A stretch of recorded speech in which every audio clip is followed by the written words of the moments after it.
किसान आंदोलन का हरियाणा सरकार द्वारा जारी किए गए गणतंत्र दिवस के कार्यक्रम पर कोई असर नहीं पड़ेगा।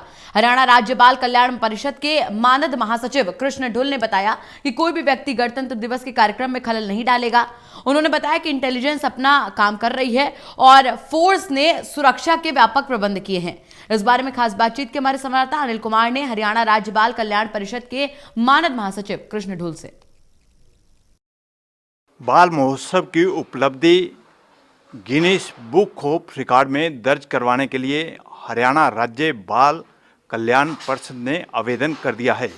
इस समय मेरे साथ हैं हरियाणा राज्य बाल कल्याण परिषद के मानद महासचिव कृष्ण ढुल। इनसे जानते हैं कि उन्होंने ये आवेदन कब किया है और इसके अलावा और कहीं भी क्या आवेदन किया गया है। जी देखिए गाबा जी, सबसे पहले तो मैं धन्यवाद करता हूं हमारी हरियाणा राज्य बाल कल्याण परिषद की इस पूरी टीम का, जिन्होंने इस कोविड महामारी को आपदा को अवसर में बदलने का काम किया।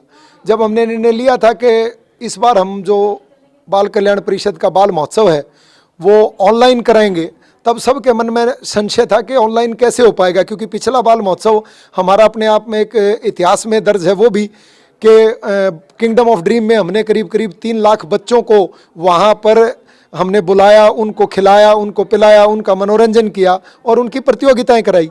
तो यहाँ जब ये कोविड के कारण जब ऐसा हुआ तो हम लोगों ने इसको पहली बार डिजिटल बाल महोत्सव यानी कि ऑनलाइन बाल महोत्सव मनाया।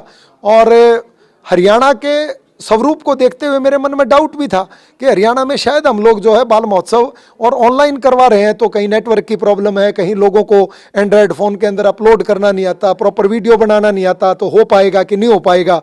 लेकिन अंत में जब परिणाम आया तो 4,96,850 बच्चों ने जब भागीदारी की तो मन में एक बहुत ही उमंग और उत्साह था।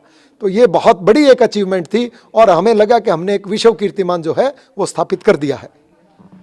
ढुल साहब, जिस तरह आपने गणतंत्र दिवस की बधाई भी दी है और अब जो हरियाणा सरकार ने कार्यक्रम जारी किया है, मुख्यमंत्री का, उप मुख्यमंत्री का, दूसरे मंत्री और अधिकारियों का कार्यक्रम जारी किया है और जिस तरह किसान आंदोलन चल रहा है, क्या झंडा फहराने के कार्यक्रम में कोई किसान आंदोलन का असर नज़र आएगा? मुझे नहीं लगता ऐसा कुछ होने वाला है। पर गाबा जी, आज उत्सव अलग था, प्रेस वार्ता अलग थी, तो आप कुछ हटके पूछ रहे हैं जो कि आपका स्वभाव ही है।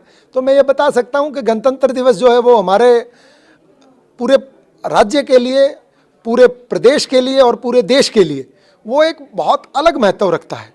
गणतंत्र दिवस मेरा और आपका व्यक्तिगत कार्यक्रम नहीं है, भारतवर्ष का कार्यक्रम है और भारत की गरिमा के लिए है। तो मुझे लगता है कोई भी व्यक्ति एटलीस्ट गणतंत्र दिवस के कार्यक्रम में कोई खलल नहीं डालेगा और कोई भी अपने आप को इस प्रकार से साबित नहीं करेगा कि वो राष्ट्र से प्रेम नहीं करता है। ढुल साहब, जिस तरह दिल्ली में भी किसान जो है ट्रैक्टर यात्रा का पहले ही ऐलान कर चुके हैं और हरियाणा में भी कई जगह आपको दिखाई दी है, तो इससे कानून व्यवस्था को लेकर कुछ सरकार ने कदम भी उठाए हैं क्या?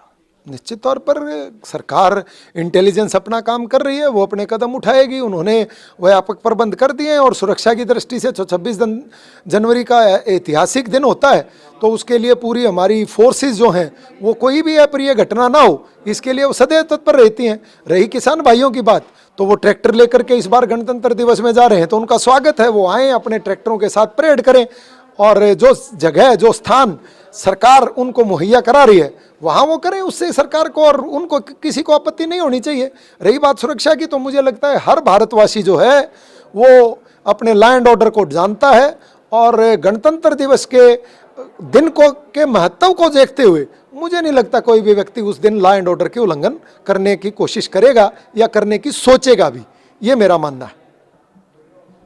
ये थे मेरे साथ हरियाणा राज्य बाल कल्याण परिषद के मानद महासचिव कृष्ण ढुल। इन्होंने कहा है कि बाल महोत्सव की उपलब्धि दर्ज करवाने के लिए उन्होंने गिनीज बुक ऑफ रिकॉर्ड में आवेदन किया है। इसके साथ साथ इन्होंने और भी बताया कि उन्होंने इसके अलावा और जगह भी आवेदन किया है। वहीं इन्होंने बताया कि 26 जनवरी के लिए जो सरकार ने कार्यक्रम जारी किया है उसमें किसान आंदोलन का असर दिखाई नहीं देगा। Anil Kumar, total news, Chandigarh.